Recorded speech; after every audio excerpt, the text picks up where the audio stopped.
Guys, I will show you how to connect your Veryfit app with your watch. So just you have to follow and watch this video till the end. Open Veryfit like this. So you should have an account first. When you create your account, just click here on device. Click add device. Click watch.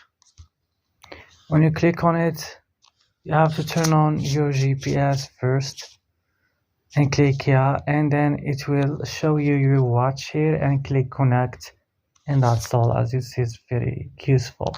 Also, you can connect your body fat, weight scale, all your blood pressures and monitor if you have.